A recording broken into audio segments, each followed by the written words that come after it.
he tocado este tema y el tema que le he puesto es: no te prepares para los días del fin, prepárate para la venida del Señor. No te prepares para los días del fin, prepárate para la venida del Señor. Vamos a hacerlo en Primera de Tesalonicenses, el capítulo 4, desde el verso 13 hasta el verso 18. Vamos a hacer muchas lecturas, varias lecturas pues, esto es un pincelazo. Quiero que me ayuden con la lectura, por favor. Yo les voy diciendo qué citas me van buscando. Entonces dice en Primera de Tesalonicenses, el capítulo 4, a partir del verso 13, dice la palabra del Señor. Tampoco queremos, hermanos, que ignoréis acerca de los que duermen, para que no se entristezcáis como los otros que no tienen esperanza. Porque si creemos que Jesús murió y resucitó, así también traerá Dios con Jesús a los que durmieron en él. Por lo cual os decimos esto en palabras del Señor, que nosotros que vivimos, que habremos quedado hasta la venida del Señor, no procederemos a los que durmieron, porque el Señor mismo, con voz del mando, con voz de arcángel y con trompeta de Dios, descenderá del cielo, y los muertos en Cristo resucitarán primero. Luego nosotros, los que vivimos, los que hayamos quedado, seremos arrebatados juntamente con ellos en las nubes para recibir al Señor en el aire, y así estaremos siempre con el Señor. Verso 18. Por tanto, alentaos los unos a los otros con estas palabras. Bueno, esta predicación o este corto mensaje lo partí como en dos grandes bloques. El primer bloque es por todo lo que se ha suscitado todos estos días, todo lo que la gente especula, toda esa cantidad de mitos y paradigmas que hay. Entonces vamos por la palabra de Dios, no son mis argumentos. Vamos a mirar por la palabra de Dios y vamos como a ir tirando todos esos paradigmas, todas esas falsas especulaciones que hay, todos esos sofismas que hay acerca del verdadero encuentro con Jesús, de los verdaderos tiempos del fin, y como tercero, del arrebatamiento de la iglesia. Amén. Entonces quiero empezar por decir que los paradigmas son un argumento falso o capcioso que pretende hacer pasar lo verdadero, lo falso por lo verdadero. Listo.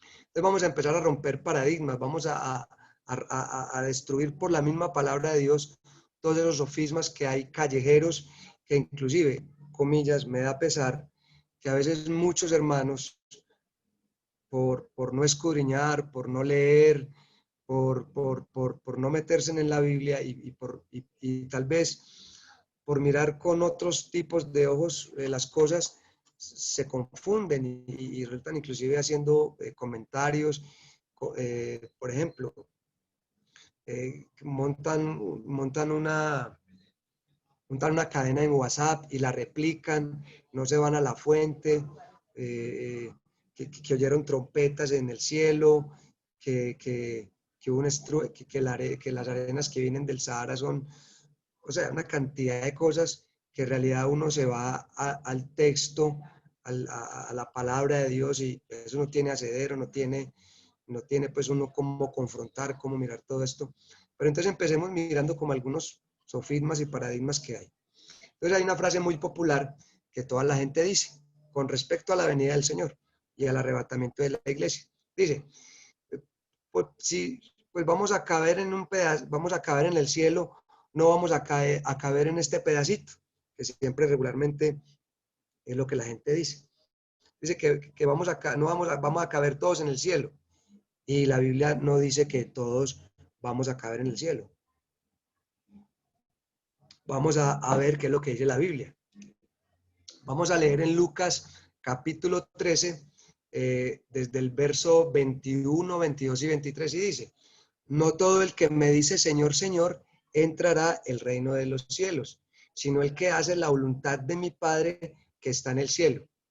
Entonces la clave es que hay que hacer la voluntad de mi Padre que está en los cielos. Entonces no es que todos vamos a caber en el cielo.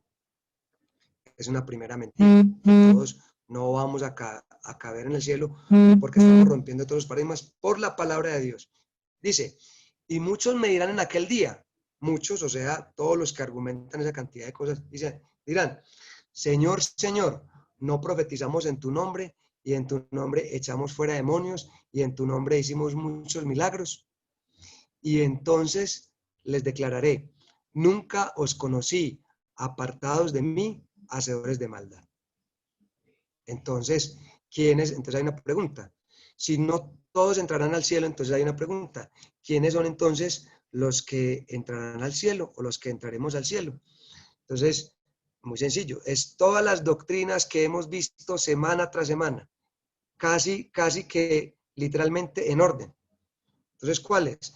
Los que conocemos a Dios, los que creemos en Dios, porque cuando lo conocemos, creemos en Dios, los que confesamos, hacemos un pacto de fe que creemos y confesamos con nuestra boca, con nuestra lengua, que la Biblia es la palabra de Dios y que por esa misma palabra de Dios fueron creados los cielos y la tierra y que por esa misma palabra de Dios, Dios crea al hombre, le da vida, o sea, que seguimos, somos fieles a lo que está plasmado en la palabra de Dios. Y que no solamente eso, sino que también confesamos y creemos que Jesucristo es Dios manifestado en carne, que ha venido a la tierra, que ha nacido de una mujer, que Él murió por nuestros pecados, que es sepultado, pero que también resucita y que también Cristo una vez manifestado en ese cuerpo glorioso, después de su resurrección, va al cielo, ¿sí? Va al cielo y después de que está en los cielos, reparte el don de su Espíritu Santo y empieza la predicación del Evangelio. Eso es lo que nosotros creemos y confesamos con nuestra boca. Entonces ya después viene un proceso del ser humano, que nos arrepentimos, ¿sí? Para entrar al cielo hay que hacer todo ese proceso, que nos arrepentimos, que nos bautizamos, que nos convertimos, que nos santificamos, que perseveramos y que obedecemos. Amén.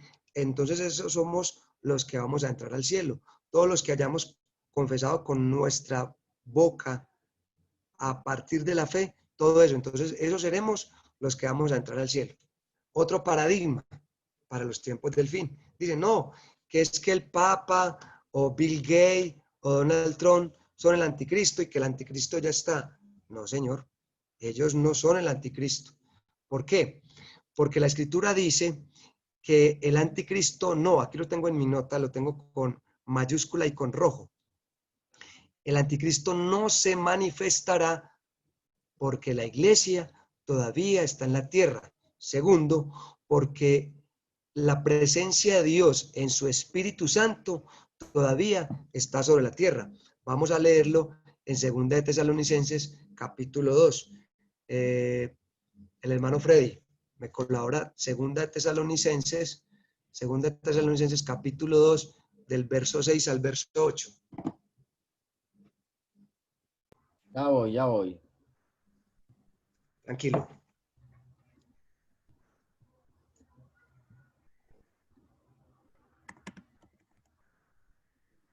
¿Capítulo qué? Segunda de Tesalonicenses, capítulo 2, el verso 6, 7 y 8. Bueno, dice la palabra del Señor así. Y ahora vosotros, pongo la pantalla más bien para poder. Tranquilo. Y ahora vosotros sabéis lo que lo detiene, a fin de que a su debido tiempo se manifieste, porque ya está en acción el misterio de la iniquidad, solo que hay quien al presente lo detiene, hasta que él a su vez sea quitado de en medio. Y entonces se manifestará aquel inicuo, a quien el Señor matará con el espíritu de su boca y destruirá con el resplandor de su venida. Amén. El verso 7 dice, porque ya está en acción el misterio de la iniquidad, solo que hay quien al presente lo detiene. Entonces el anticristo no se ha manifestado ni se va a manifestar mientras la iglesia esté en la tierra y mientras la presencia del Espíritu Santo esté sobre sus hijos. Entonces por eso el anticristo todavía no se ha manifestado. Amén. Vamos a mirar algunas características de quién es el anticristo, porque entonces andan diciendo que es el Papa, que es Bill Gates, que es hasta el pobre Donald Trump. Eso no es así. Miremos algunas características que nos da la Biblia para identificar al anticristo.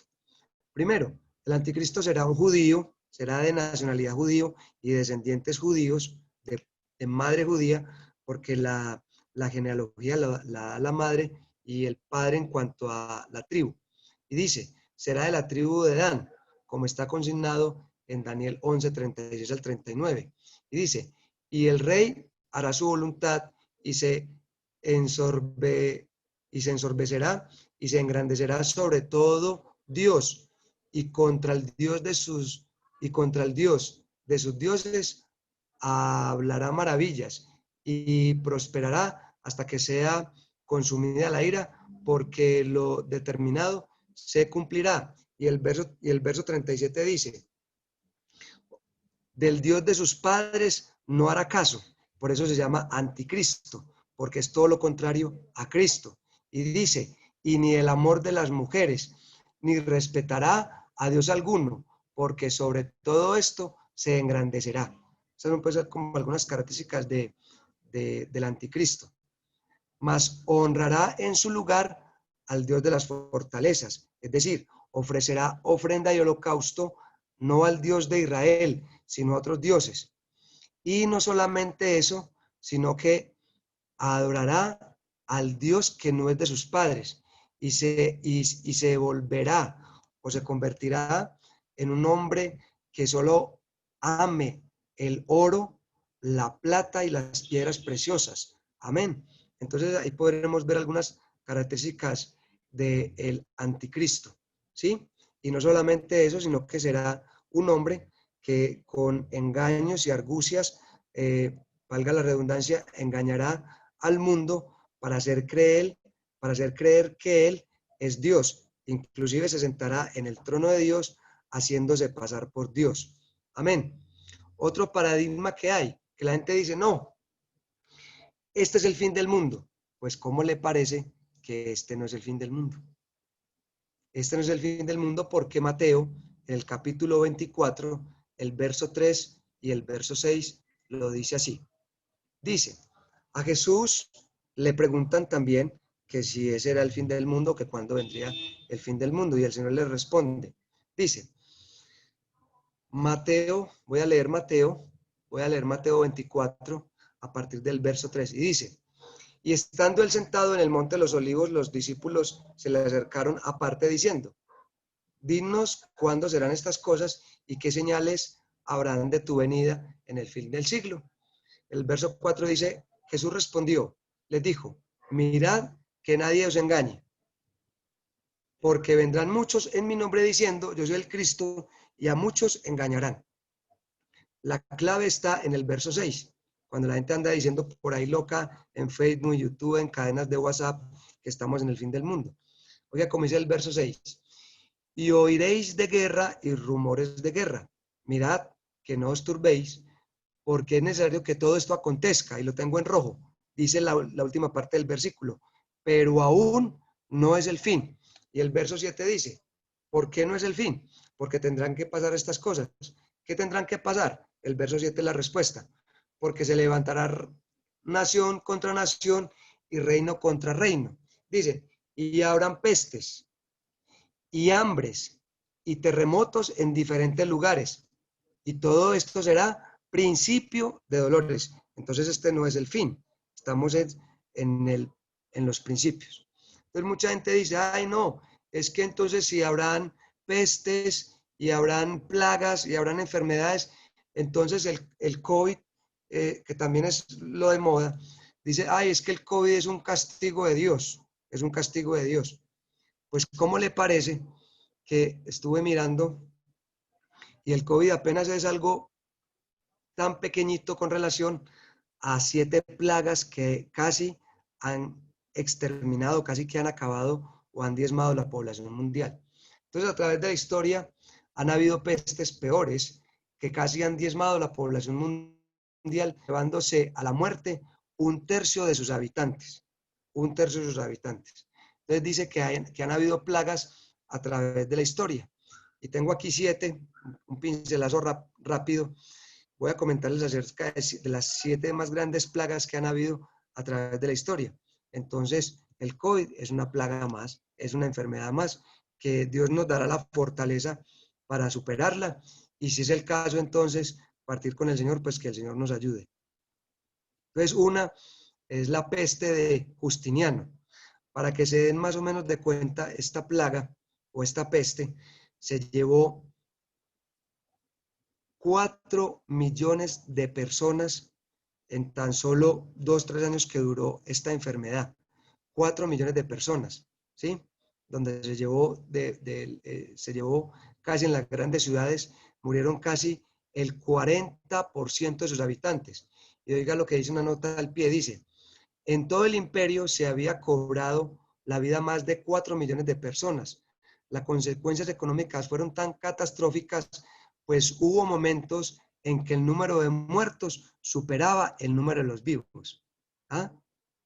Después vino la peste negra, una peste tan famosa que después de muchos años se dieron cuenta que fue una enfermedad dada por las ratas, ¿sí? Que fue en el siglo XIV. Dice que las poblaciones pasaron, por ejemplo, en el caso de Europa, pasó de 80 millones de habitantes, pasó a 30 millones de habitantes, ¿sí? En el año 1346 al año 1353. La peste de la viruela. La peste de la viruela, hasta que se pudo controlar, más o menos reportó casi el 30% de su población muerta, ¿sí?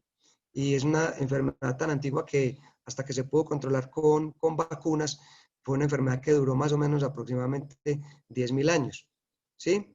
Otra gripe, otra peste, la gripe española, ¿sí? Que se dio acerca de la Primera Guerra Mundial. Otra peste, pues que también hay cifras que, por ejemplo, dice que cobró entre 20 y 50 millones de personas. Otra gripa que fue la primera gripa asiática, que fue la gripa AH2N2, que fue una gripa pues que también fue bastante denotada ya para estos últimos tiempos y fue la donde primera se registró la pandemia a nivel mundial por una simple gripa. Allí también nace como una nota curiosa, también nace el uso del tapabocas. Después de esta vino la segunda gripa, que fue la la AH3N2, que fue también pues una gripa causada en Hong Kong y que dice que en el primer año cobró 1 millón de personas muertas. Y la última que es la del virus del VIH, que es un virus pues también causado durante estos últimos años y dice que ha cobrado un promedio de 25 millones de muertos. Hermanos, ¿por qué le traigo estos datos? Porque la gente ha creado falsas expectativas y se han hilado una cantidad de cosas que verdaderamente la palabra de Dios tira todo esto por el suelo, porque el mismo maestro lo dice, y oiréis de guerras y rumores de guerras, pero mirad que no os turbéis, es para nosotros, no nos turbemos por eso, no nos preocupemos por eso, porque a la iglesia no le va a tocar esto, porque es necesario que todo esto acontezca. La última parte del versículo 6 dice, pero aún no es el fin. Entonces, hermanos, no se turbe nuestro corazón por todo lo que está pasando, no creamos más en esos sofismas, no creamos más en esas cosas que la verdad lo que hacen es malinformar al pueblo de Dios y lo que hace inclusive es pues a mí no, pero algunos sí les hace poner en duda su fe. Que la vacuna contra el COVID, que eso pues es lo más sonado ahorita, es la marca de la bestia. Pues cómo le parece que no, que tampoco esa es la marca de la bestia. ¿Y qué importa, hermanos? Discúlpenme que sea tan franco, pero debemos como de ocuparnos más en cosas que nos atañen acerca de la venida del Señor. Entonces, hermanos, para mí, ¿qué importa que esa marca, después de que ya seamos arrebatados en las nubes para estar con el Señor, qué importa que algunos disertan que va a ser en la frente, que va a ser en la mano, que va a ser en el ojo? Hermanos, que eso no nos desgaste. Otros dicen que es la tarjeta, los chips, el dinero plástico. Hermanos, eso a mí, pues a manera a manera de documentarme, pues yo estudio, leo, comparo cosas, pero no me desgasta, porque a mí lo que realmente me debe interesar es prepararme para el arrebatamiento de la iglesia. Entonces, la primera parte pues que quería tocar era como tumbar todos esos paradigmas, tumbar todos esos sofismas que a algunos los han desviado de la fe, a otros los han hecho dudar, a otros los han puesto a poner en duda en quién han creído. Pero entonces veamos la segunda parte, que esto es lo que realmente nos debe importar, y es más bien que nos ocupemos de nuestra salvación, que nos ocupemos para estar preparados para el primer suceso escatológico que va a suceder, es el arrebatamiento de la iglesia. Quiero tocar apenas tres, después como la antesala, que es el arrebatamiento de la iglesia. Y primero, el primer planteamiento que quiero hacer acerca del arrebatamiento es que el arrebatamiento solo será para la iglesia. El arrebatamiento solo será para la iglesia. Entonces, vamos a leerlo en Mateo capítulo 25, 34. El arrebatamiento solo será para la iglesia en Mateo 25, 34. Y añado que la iglesia está comprendida no solamente para los que hemos sido bautizados en el nombre de Jesús, los que nos hemos arrepentido, los que nos hemos bautizado y los que nos hemos convertido al Evangelio, sino también para todos los santos, para todos nuestros hermanos que han dormido en el Señor. Amén. Y para todos los santos. Amén. Para ellos también es el arrebatamiento de la iglesia.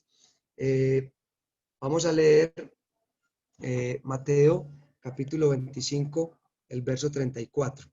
Dice así la palabra del Señor. ¿Quién me quiere ayudar con la lectura? ¿Está allí la hermana Daniela? Amén. Entonces el rey dirá a los de su derecha: venid, benditos de mi Padre, heredad el reino preparado para vosotros desde la fundación del mundo. Amén. El Señor llamará, esa es la prueba fehaciente de que el Señor dice: venid, benditos de mi Padre, heredad el reino preparado para vosotros. Cuando dice venid, es porque nosotros vamos al encuentro con el Señor. Otra característica principal del arrebatamiento de la iglesia es que será en un abrir y cerrar de ojos. Amén. Será en un abrir y en un cerrar de ojos, en un parpadear. Entonces yo investigué y dice: el ojo humano tarda entre 300 y 400 milisegundos para completar un parpadeo. Es entre 3 y 4 décimas de segundo aproximadamente. Será en un abrir y cerrar de ojos. Vamos a leer 1 Corintios capítulo 15. 1 Corintios capítulo 15, el verso 52.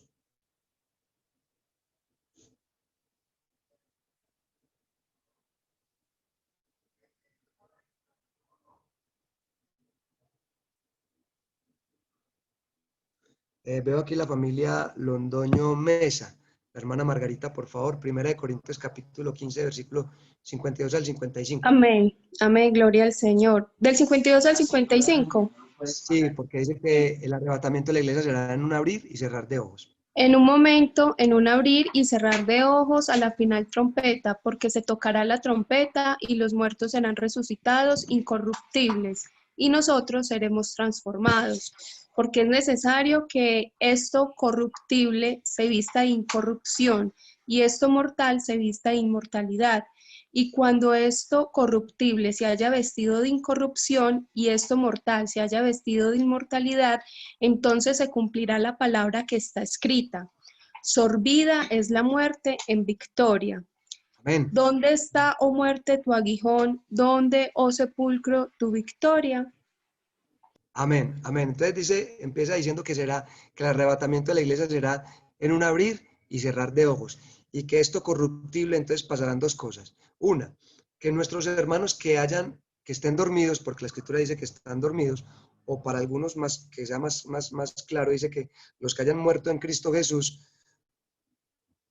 dice que ellos resucitarán primero y ese cuerpo corruptible se convertirá en un cuerpo incorruptible y se adelantarán al encuentro con el Señor. Y dice, y luego nosotros, los que habremos quedado, como leímos al principio, dice, seremos arrebatados juntamente con ellos para recibir al Señor en el aire. Entonces, eso será en un abrir y cerrar de ojos. Amén. Entonces, primero van a ser resucitados nuestros hermanos, Pedro, Juan, Jacobo, todos los que creyeron en Jesús, nuestros hermanos, y a través de toda la historia se resucitarán esos hermanos nuestros para recibir al Señor en el aire, y luego nosotros los que habremos quedado. Y nuestros cuerpos, si estamos vivos, para aquel entonces, este cuerpo de carne y sangre, este cuerpo no entrará al cielo, sino que será un cuerpo transformado en un cuerpo incorruptible. Amén. Dice que nuestros cuerpos y nuestros hermanos que han dormidos serán transformados en un cuerpo de incorrupción o incorruptible. ¿Para qué? Para recibir al Señor en el aire. Amén. Entonces, digámoslo así, figuradamente vamos nosotros con nuestros hermanos revestidos ya de un cuerpo incorruptible para poder entrar al cielo, a las bodas del Cordero. Vamos subiendo y dice que el Señor vendrá a recibir a su esposa. Amén. Vendrá a recibir a su esposa para entonces celebrar las bodas del Cordero. Entonces vamos al segundo punto, que son las bodas del Cordero. Entonces, ¿qué sucederá? Hay una pregunta en las bodas del Cordero. Dice, en 1 Tesalonicenses 4, el verso 17 dice, luego nosotros, los que vivimos, los que hayamos quedado, seremos arrebatados juntamente con ellos en las nubes para recibir al Señor en el aire, y así estaremos siempre con el Señor. Entonces, en las bodas del Cordero, lo primero que va a suceder es que vamos a recibir al Señor en el aire. Amén. ¿Qué sucederá entonces en las bodas del Cordero? Dice que primero compareceremos ante el tribunal de Cristo para que cada uno reciba lo que haya hecho mientras estaba en el cuerpo, sea bueno o sea malo. Está en 2 Corintios capítulo 5, el verso 10. ¿Qué más sucederá en las bodas del Cordero? Dice que habrá entrega de coronas. ¿Qué es entrega de coronas? Es lo que el Señor nos va a dar a cada uno según lo hayamos hecho por su reino. Se dará también la bienvenida a los convidados. El Señor recibirá a su iglesia. Dice que Él ¿y a quiénes va a recibir? Así como lo hemos leído a través de Mateo 22, Lucas 14. ¿Cuál será entonces esos convidados? Los cojos, los mancos, los ciegos, los leprosos, todos los que Él ha limpiado por su palabra. Y los que han también, como dice en Apocalipsis, los que han lavado sus ropas en la sangre del Cordero. Hermanos, ¿qué más sucederá? ¿Qué más sucederá en las bodas del Cordero? Será un motivo de mucha alegría, un gozo inefable. Será allí donde el Señor enjugará todas las lágrimas de nuestros ojos. ¿Qué más sucederá en las bodas del Cordero? En las bodas del Cordero, hermanos, habrá un sumo gozo, como lo está escrito en Apocalipsis capítulo 19, el verso 7, cuando está este coro, este himno que va a cantar la corte celestial cuando dice, gocémonos y alegrémonos y démosle gloria a aquel que nos amó, porque han llegado las bodas del Cordero. Hermanos, la iglesia, su iglesia, estará vestida con vestiduras blancas, estarán gozosas y felices. Y otra cosa que pasará allí es que su iglesia empezará a cantar y a alabar y a glorificar y a santificar al Señor con cánticos, con júbilo, con loores a su amado, a su esposo. Y allí entonces habrá como ese encuentro nupcial de que solamente seremos uno con el Señor. Y otra cosa, y le veremos cara a cara. Eso será en las bodas del Cordero. Y se ofrecerán verdaderos cánticos de alabanza y de adoración. En las bodas del Cordero se ofrecerán verdaderas verdaderos cánticos de alabanza y de adoración. Y lo más glorioso es que a partir de las bodas del Cordero ya estaremos para siempre con el Señor. Ese es pues como el segundo gran bloque que quería comentarles. Pero como tercero y último, ya para terminar de este primer bloque, hay algo muy triste, porque también es para esto lo que la gente lastimosamente se está preparando. Lastimosamente, la gente no se está preparando, y cuando digo gente, son aquellos que no han conocido a Dios.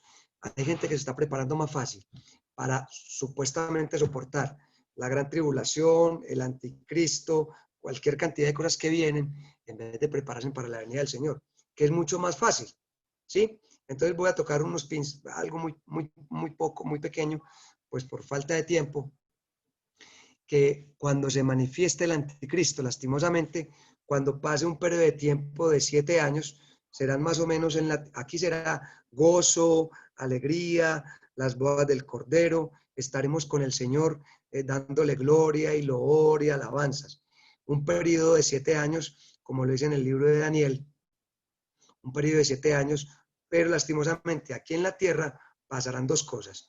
Pasará que se va a manifestar el anticristo, y cuando se manifieste el anticristo serán más o menos unos 3 años y medio de una supuesta paz y unos 3 años y medio de una cruel guerra. Entonces, cuando estemos arriba con el Señor, lo primero que se manifestará después del arrebatamiento de la iglesia será la manifestación del anticristo. Pero vendrán cosas muy tristes y muy lamentables para la tierra. Y una de ellas es que, ¿quién será el anticristo? Será aquel hombre inicuo, el cual obra por el poder de Satanás, que se levanta en contra de Dios y todo lo que se llama Dios. Inclusive, lo segundo que él hará es negar acérrimamente que la iglesia fue arrebatada por su Dios, por Cristo. Inclusive ya el mundo de la ciencia ficción, de Hollywood, las películas y cualquier cantidad de grupos ateos se preparan diciendo que va a haber un arrebatamiento de alienígenas o de extraterrestres. El anticristo se levantará contra todo lo que se llama Dios y todo lo que se llama culto, como está en Segunda de Tesalonicenses capítulo 2. Segunda de Tesalonicenses capítulo 2. Allí está el hermano, está la familia Rubio. Por favor, el hermano o la hermana que esté conectados con el dispositivo de la familia Rubio, nos lee, por favor, Segunda de Tesalonicenses, capítulo 2, el verso 3 y el verso 4.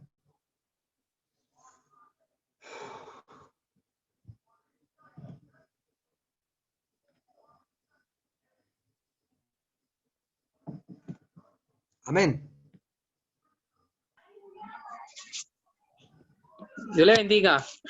Amén. Segunda de Tesalonicenses, capítulo 2, el verso 3 y el verso 4. Ya lo estoy buscando. Ok, tranquilo. Tesalonicenses. Verso 2 y verso 4. Segunda de Tesalonicenses, capítulo 2, el verso 3 y el verso 4. Sí, señor. Dice la palabra del Señor. Nadie os engañe en ninguna manera, porque no vendrá sin que antes venga la apostasía y se manifieste el hombre de pecado, el hijo de perdición, el cual se opone y se levanta contra todo lo que se llama Dios o es sujeto de culto, tanto que se sienta en el templo de Dios como Dios, haciéndose pasar por Dios. Amén. Gracias, hermano Diego. Entonces, cuando estemos en las bodas del Cordero, lo primero que sucederá en la tierra es que se manifestará el anticristo. Entonces dice, el cual pero ya sentado en el trono de David después de la reconstrucción del templo, dice, el cual se opone y se levantará contra todo lo que se llama Dios o es objeto de culto, tanto que se sienta en el templo de Dios, en el templo construido por Salomón, que lo van a volver a reconstruir, dice, el cual se sienta en el templo de Dios como Dios, haciéndose pasar por Dios. Tengo una nota, dice, cuando se manifieste el anticristo aquí en la tierra, ya la iglesia se habrá ido. Entonces volvemos a los paradigmas. no tengamos miedo que cualquiera sea el anticristo, porque a nosotros no nos va a afectar ni directa ni indirectamente eso, porque cuando ya la iglesia se levante, ahí es cuando se va a manifestar el anticristo, que es aquel inicuo el cual actúa con poderes dados por Satanás y ofrecerá una falsa paz.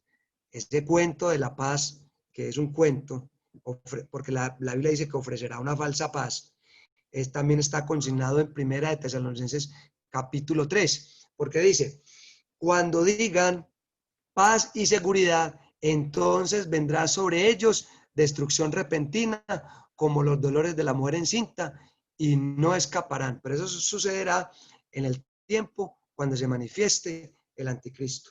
Entonces, hermanos, ahí empezará la gran tribulación. Ya para terminar, allí empezará entonces la gran tribulación. ¿Y qué es la gran tribulación? Como lo dice Daniel en el capítulo 9, en el versículo 27, dice que es un periodo de 7 años, es un periodo de 7 años donde habrán 3 años y medio de una supuesta paz y otros 3 años de una cruenta guerra. Dice, y en el verso 27 del capítulo 9 de Daniel dice, y por otra semana confirmará el pacto con muchos, a la mitad de la semana hará cesar el sacrificio y la ofrenda. ¿Qué quiero decir con todo esto? Entendiéndose como la paz ofrecida por el anticristo. Imagínense, ¿qué paz puede ofrecer un hombre que se haga llamar anticristo? ¿Sabe para qué, hermanos? Esto es para sujetar y subyugar a todas las naciones del mundo. ¿Para qué? Tiene 3 o 4 motivos fundamentales. ¿Por qué las va a subyugar y por qué las va a someter? Primero, porque él va a establecer un gobierno mundial. Segundo, porque va a establecer una única religión, la gran ramera. Segundo, porque establecerá una sola moneda. El dinero que usted y yo conocemos como la moneda o papel desaparecerá. Y tercero y cuarto, ya como por terminar, dice, se vivirán situaciones cual nunca la ha vivido la humanidad. Por no entrar en detalles, pues, porque es otra predica. Entonces, hermanos, ya para terminar, hermanos, preparémonos más bien para la venida del Señor. Preparémonos en indagar, en investigar, en escuchar la palabra de Dios. Hermanos, palabra hay. YouTube, están todas las prédicas, están todas las semanas de escatología, hay la iglesia, este documento que yo tengo acá es emanado por el honorable consistorio de ancianos, hay literatura, hay cualquier cantidad de cosas, hermanos, que podemos documentarnos. Entonces, primero el consejo y amigo es, pongámonos a paz con el Señor, pongámonos a paz con el Señor. Como lo dice en Isaías 1:18, venid ahora y estemos a cuenta, dice el Señor. Entonces pongámonos primero a paz con el Señor. Segundo, hermanos, escudriñemos las Escrituras, leámosla. Hay Biblias habladas, lo que está haciendo el hermano todos los días, nos manda 2 salmos, todos colocamos versículos, leamos la Biblia. San Juan 5:39 dice, escudriñadlas, no las lea. Bueno, si por lo menos léalas, bueno, por lo menos léalas, pero dice escudriñar las Escrituras. Como cuarto, hermanos, para que no seamos llevados por cualquier viento de doctrina, como lo dice en Efesios 4:14. Efesios 4:14, por ahí está la hermana Judith. La hermana Judith nos lee Efesios 4:14 y mientras que ella lo busca, hay una gran pregunta, hermanos, y amigos, que siempre debe estar aquí, retumbándonos, siempre, siempre. ¿Qué debo de hacer para ser salvo? ¿Qué debo de hacer para ser salvo? Hermana Judith, léanos por favor Efesios 4:14 para que no seamos llevados por cualquier viento de doctrina. No lo he encontrado, hermano. Bueno, listo. Mientras eso sigo el cuarto planteamiento, que ya son las 7:02. ¿Qué debo de hacer para ser salvo? Eso, hermanos, debe martillarnos todos los días, todos los días, todos los días. Efesios 4:14, hermana.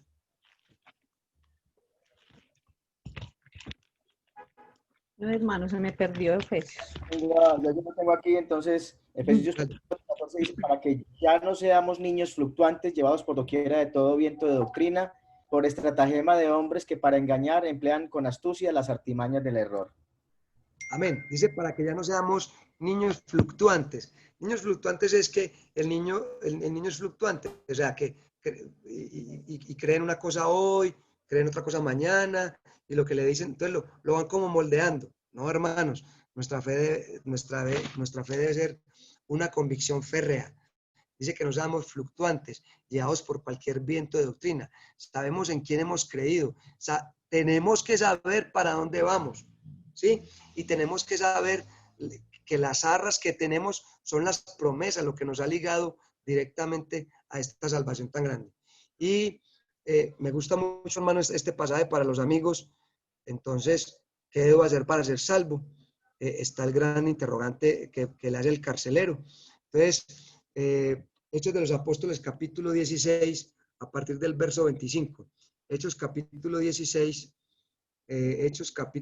a partir del verso 25.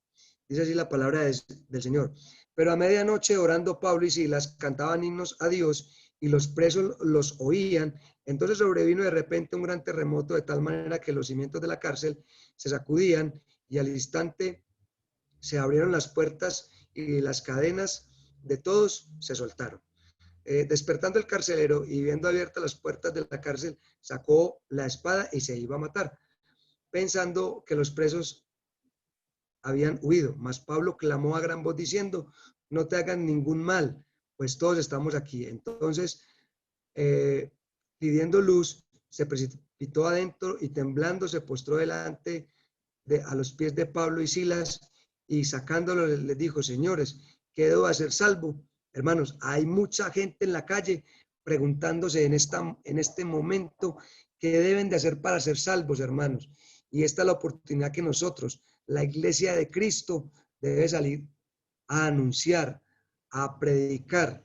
Bueno, literalmente no podemos ir a la calle, pero sí lo podemos hacer por cualquier método. Y esta es la clave, hermanos. Hay gente buscando la salvación. Entonces, apropiémonos del verso 31 cuando dice, cree en el Señor Jesucristo y serás salvo tú y toda tu casa. Hermanos, hay gente en este momento buscando la salvación. Este es el momento, hermanos, pues para que tiremos la red.